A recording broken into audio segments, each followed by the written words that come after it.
தமிழக வெற்றிக் கழகத்துடைய தலைவர் தளபதி எங்கு சென்றாலும் மக்கள் வெள்ளம் இன்றைக்கு கூடிக்கொண்டிருக்கிறது. இன்று கன்னியாகுமரியை பார்த்தால் இதுவரையும் கன்னியாகுமரி வரலாற்றில் இவ்வளவு கூட்டம் எந்த தலைவருக்கும் கூடியதில்லை. கன்னியாகுமரிக்கு பாரத பிரதமர் வருகிற போது கூட இவ்வளவு கூட்டம் இல்லை.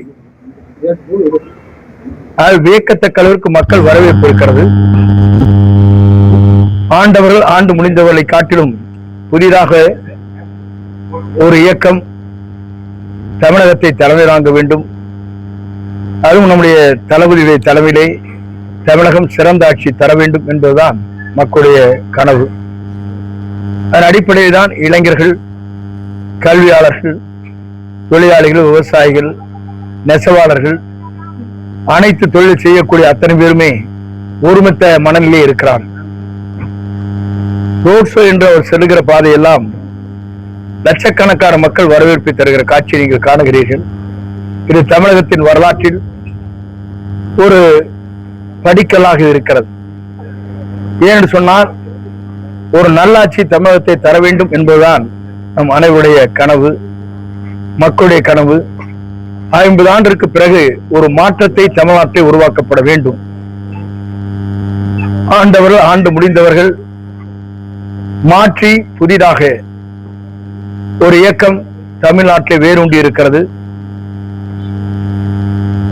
திரைப்படத்தில் உச்சகட்டத்தில் இருந்த ஒருவர் அனைத்தும் தூக்கி எறிந்து விட்டு பல்வேறு சோதனையை சந்தித்து விட்டு மக்கள் பணியாற்றி என்று வந்திருக்கிற ஒரே தலைவர் இந்தியாவிலே நம்முடைய தமிழக வெற்றிக் கழகத்துடைய தலைவர் தளபதியை தவிர யாரும் இல்லை. இதை சொல்வதற்கு காரணம் எல்லோரும் தெரிந்து கொண்டிருக்கிறார்கள். அதற்காகத்தான் அவர் பெரும் முயற்சிகள் மேற்கொண்டார்கள். நம்மோடு கூட்டணி வைத்துக் கொள்ள வேண்டும் என்றெல்லாம் பல்வேறு கட்சிகள் முயற்சிகள் மேற்கொண்டன. அனைத்தும் அவர் ஏற்றுக்கொள்ளாமல் தனித்தே நிற்கிறேன், தனித்தே வெற்றி பெறுவேன், தனித்தே தமிழ்நாட்டில் ஆட்சியை பிடிப்பேன் என்று துணிந்து வந்திருக்கிறார். அதற்காக ஏறத்தாழ தமிழ்நாட்டை பொறுத்தவரையிலும் எனக்கு தெரிய 200க்கும் மேற்பட்ட தொகுதிகளில் 45% வாக்காளர்கள் அவரை ஆதரிக்கிறார். ஆகவே அப்படி வருகிற போது பாண்டிச்சேரிக்கு அவர் ஒரு நாள் சுற்றுப்பயணத்தை மேற்கொண்டுடைய 91% வாக்குகள் அங்கே பதிவாயிருக்கிறது. இது இந்திய நாட்டின் வரலாற்றில் முதல் முறையாக இவ்வளவு வாக்கு பதிவானது என்பது ஒரு வரலாறாக இருக்கிறது. அதை தமிழக வெற்றிக் கழகத்தினுடைய தலைவர் வெற்றி பெற வேண்டும் என்று மேலை நாடுகளிலே பணியாற்றக்கூடியவர்கள், வேறு மாநிலங்களிலே பணியாற்றக்கூடிய அத்தனை பேருமே ஒரு மாற்றங்கள் தேவை என்று தங்களுடைய பெற்றோர்கள் தாயிடத்தில் பெரியவரிடத்திலே சொல்லி விசில் சின்னத்திற்கு வாக்களிக்க வேண்டும் என்று வற்புறுத்த காட்சி இன்று தொடர்ந்து நடைபெற்றுக் கொண்டிருக்கிறது. சிறிய குழந்தைகள் அத்தனை பேருமே தங்களுடைய பெற்றோரிடத்தில் பெரியவரிடத்தில் வாக்குறுதி வாங்குகிறார்கள். விஜய் எங்களுக்குத்தான் ஓட்டு போடணும், விசில் சின்னத்திற்கு தான் ஓட்டு போடணும் என்று சத்தியம் கேட்கிறார். இது எல்லோருக்கும் தெரியும். உங்க குழந்தைங்க கூட அப்படிதான் பண்ணு நினைக்கிறேன், அடம்பிடிக்க நினைக்கிறேன். பத்திரிகையாவுடைய குழந்தைங்க கூட அடம்பிடிக்க ஒரு தடவை போட்டு அப்பா அப்படின்னு சொல்றாங்க இல்லையா? இது ஒரு மாற்றங்கள் இந்தியாவிலே இது போன்ற ஒரு மாற்றங்கள் எங்கும் இல்லை. அப்படி என்றால் ஒரு சிறந்த ஆட்சியை தருவதற்கு 50 ஆண்டு காலத்திற்கு பிறகு வருகின்ற தலைமுறையை காப்பாற்றுகிற ஒரு தலைவர் தமிழக வெற்றிக் கழகத்திய தலைவர் தளபதியை தவிர யாரும் இல்லை என்பதுதான் நாடு இன்றைக்கு எதிர்பார்த்துக் கொண்டிருக்கு. நாட்டு மக்கள் அதைத்தான் விரும்புகிறார்கள்.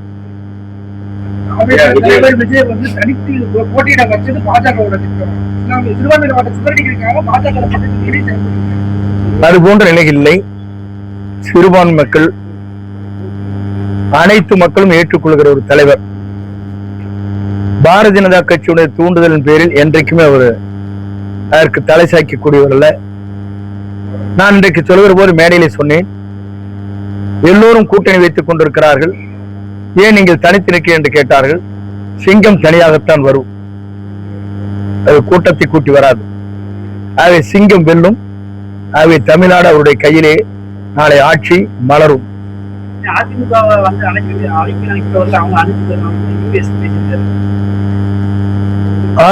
அதிமுக அளித்தவர் யார் என்பது உங்களுக்கு நன்றா தெரியும். முழுமையா அளித்தவர் அவர்தான். சின்னம்மா, அதற்கு பிறகு டிடிவி, அதற்கு பிறகு நம்முடைய பிஜேபி கூட்டணி, அதற்கு பிறகு ஓபிஎஸ், அதற்கு பிறகு பிரேமலதா, அதற்கு பிறகு பிஜேபியில் இருக்கிற ஐபிஎஸ் அதிகாரி தான் ராஜினாமா செய்துவிட்டு தலைமை பொறுப்பு இருப்பதை கூட அதையும் புடுங்க வேண்டும் என்று நினைத்த ஒரே ஒருவர். எப்படி இவர் அழிக்க பார்க்கிறார் என்று சொல்வது ஒட்டுமொத்தமாக துரோகத்தின் மொத்த உருவம் தான் எடப்பாடி பழனிசாமி.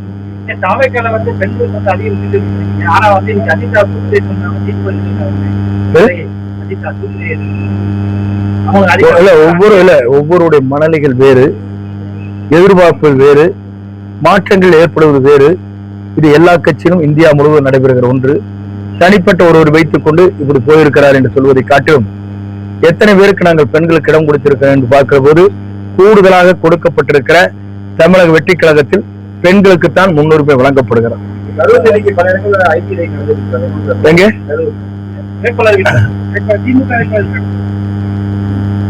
அது உங்களுக்கு தெரியும். ஐடி ரைடு நடக்குன்னா யாருனாலும் நடக்குன்னு தெரியும். யாருடைய பணம் எங்கே இருக்கிறது என்பது உங்களுக்கு புரியும். அதை நான் சொல்ல தேவையில்லை. ஐடி ரைடு முடிந்ததற்கு பிறகு யார் அந்த பணம் என்பது வெளியே வரும்.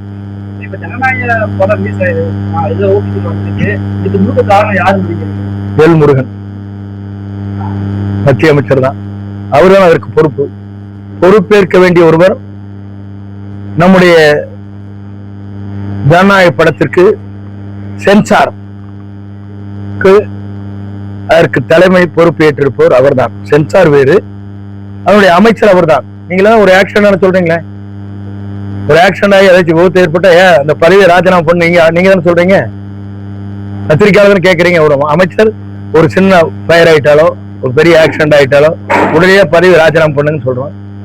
இது மாதிரி ஒரு கொள்ளைகள் நடந்தால் அந்த துறையை இருக்கிற அமைச்சர் ராஜினாமா செய்யணும்னு சொல்றீங்க. அப்ப இந்த படம் வெளியே இல்ல இது மாதிரி ஆன்லைன் வந்திருக்குன்னா யார் ராஜினாமா செய்யணும்?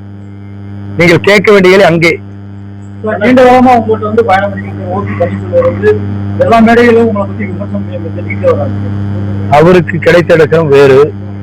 என்னை விமர்சனம் செய்வதற்கு அவருக்கு தகுதி இல்லை. ஏன் என்று சொன்னால் அவரை காட்டிலும் தலைவரோடு அம்மாவோடு பயணம் செய்தவன், அம்மாவிடத்திலே இவரை காட்டிலும் நான் முன்னுரிமையில இருந்தவன், அதை காட்டிலும் அவருக்கு சில நேரங்களிலே வழிவிட்டவன். அவர் என்னை பற்றி பேசுவது வேதனையாக இருக்கிறது. அவர் அவருடைய செயல்பாடுகளை செய்து கொண்டு ஒவ்வொருத்தரும் கட்சி ஆரம்பிக்கிறார், அவங்களுடைய உணர்வுகளை வெளிப்படுத்துகிறார்.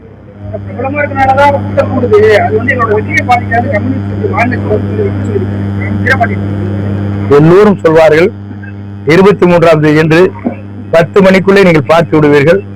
வாக்கு எப்படி போய்கொண்டிருக்கிறது, யார் வெற்றி பெறப் போகிறார் என்பதை 10 மணிக்குள்ளேயே தமிழக வெற்றி கழகம் தான் வெற்றி பெறும் என்ற நிலை தமிழ்நாட்டில் உருவாகும்.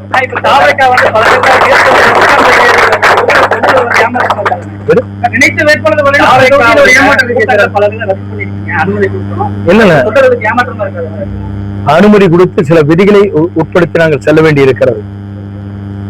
நீங்கள் காரைக்குடியில பேசுகிற போது 5 நிமிடம் தான் காலதாமதம், பேசக்கூடாது என்று நிறுத்திவிட்டார்கள். இந்த விதி உங்களுக்கு நன்றாக தெரியும். என்னை கேட்பதை காட்டிலும் அவருக்கு விதிக்கப்படுகிற விதிகள் கடுமையாக இருக்கிறது. போன நாங்க வந்து கூட்டம் போடுறதுக்கு எங்களுக்கு இத்தனை கண்டிஷன்ஸ் இருக்கு, அவருக்கு அதுக்கு மேல கண்டிஷன்ஸ் இருக்கு. தன்னிச்சையாக அவர் செயல்பட இயலவில்லை. தன்னிச்சையாக சுதந்திரமாக எல்லா இடத்திற்கும் போக முடியவில்லை. அவர் சொன்ன ஒன்றே ஒன்றுதான். 15 நாட்களுக்கு முன்னாடி எங்க இடத்துல பேசுகிற போது நாங்கள் எல்லா நிர்வாகிகள் இருக்கிற போது நாளை நான் புறப்பட தயார், அதற்கு உடனே அனுமதி வாங்கணும்னு சொன்னார். அவர் தயாராக இருக்கிறார். அவர் தயாராக இருந்தாலும் கூட அங்கே விதிமுறைகள் விதிக்கப்படும் வாயிலாக இப்படித்தான் போகணும், அப்படித்தான் போகணும், இந்த டைரக்ஷன் போகணும், இந்த டைரக்ஷன் போகணும், இப்படித்தான் நிக்கணும் போது நம்மால் அதை செயல்படுத்த இயலாது. மக்கள் வெள்ளம் பெருகி வருகிற போது, மக்கள் ஆர்ப்பரித்து வருகிற போது, மக்கள் அவரை தமிழ்நாட்டுடைய எதிர்கால முதலமைச்சர் என்று விரும்பி வருகிற போது அந்த அலையை யாருனாலும் அந்த கூட்டத்தை தடுக்க இயலாது. அதன் காவல்துறை நிறைய விதிமுறைகளை நமக்கு கொடுக்கிறார். எதிர்த்தவர்கள் டெபாசிட்களை இழப்பார்கள்.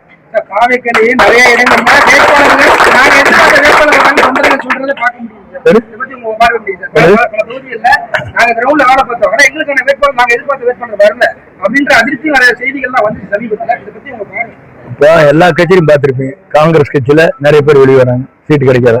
அண்ணா திமுக குமரிட்டு கொண்டிருக்காங்க, வேலை செய்யாத இருக்காங்க. திமுக அதே நிலைதான். எல்லா கட்சியிலும் அந்த நிலைதான் இருக்குது. எங்கள் கட்சி புதிய கட்சி, யார் வேண்டுமானாலும் புதிதாக போடலாம். அது நம்முடைய தலைவருக்கு உள்ள அவருடைய அதிகாரம். அவர் மட்டுமல்ல, எல்லோரும் கலந்துதான் அதை செய்கிறார். அதுல வேறுபாடுகளே கிடையாது. முதல் தடவை நம்ம கண்டெஸ்ட் பண்ற போது அவருக்கு தகுந்த மாதிரி ஏற்பாடுகள் நாம் செய்யறோம். மற்ற நாட்டை 20 கோடி கொண்டாங்க, காட்டுங்க கல்ல உங்க கருத்துல திருப்பதி நாமத்தை கொடுக்குற வாங்கி போயிட்டே இருங்கன்னு சொல்றது எங்ககிட்ட கிடையாது. அது நடந்தது இல்லையா? என்னை பொறுத்தவரை 234 இதே நிலைதான் வெற்றி பெறும், மாற்றம். ஏன்னா தமிழ்நாட்டுல ஒரே ஆளுதான் 91 வந்து ஒரு அலை, அதே மாதிரி அலை இருக்குது. உங்களுக்கு தெரியாதுங்க, ஒரே தெரியாது இருக்குது. நீங்க பிரைட்டா இருக்குது, எல்லோரும் விரும்புகிறார்கள். ரோட் ஷோ சும்மா சாதாரண போன போகுது, எல்லாரும் விசில் எடுத்து கையாட்டுறாங்க. கார்ல போறீங்க, பைக்ல போறீங்க, எல்லாருமே ரோட்ல நிக்கிற எல்லாருமே இப்படிங்கிறாங்க. பாத்தீங்களா இல்லையா? நீங்க ஒரு நாள் பின்னால போய் பாருங்களேன், அப்பதான் உங்களுக்கு தெரியும். இன்று மாற்றங்கள் இருக்கிறது. உங்க வீட்லயே சொல்லுவாங்க, இந்த தடவை விஜய் அங்களுக்கு தான் போடணும்னு சொல்றாங்க இல்லையா? உங்க வீட்டுல நீங்க என்ன சொல்றீங்கன்னு தெரியாது, நீங்க என்ன கட்சியில் இருக்கான்னு தெரியாது. வீட்டுல உங்க குழந்தைகள் அத்தனை பேரும் அவருக்கு தான் ஓட்டு போட சொல்றாங்க இல்லையா? சொல்றாங்க. அப்புறம் என்ன, நீங்களே சாட்சி. தேர்தல் ஆணையத்தை பொறுத்த இல்ல தெரிய தேர்தல் ஆணையத்தை பொறுத்தளவு விதிமுறைகளை சொல்லிவிட்டு வேறு இடத்திலே ஒப்படைத்து விடுகிறார். அது செய்ய வேண்டியது காவல்துறை, அரசு. அரசு தேவைப்படுகிற போது எங்களுக்கு என்னென்ன விதிகளை விதிக்க வேண்டுமோ, எவ்வளவு தடயங்கள் செய்ய வேண்டுமோ அதை செய்து கொண்டிருக்கிறார்கள். அதுதான் உண்மை. நாளை மறுநாள் தெரிந்துவிட்டு சொல்கிறேன்.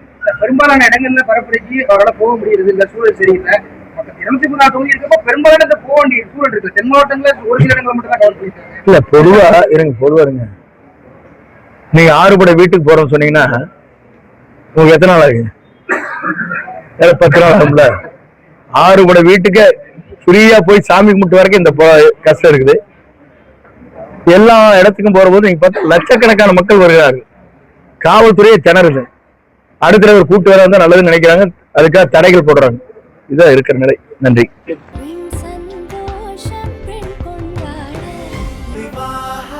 மணப்பெண்ணின் பிரத்யேகமான திருமணம் விவாஹா தி சென்னை சில்க்ஸ்.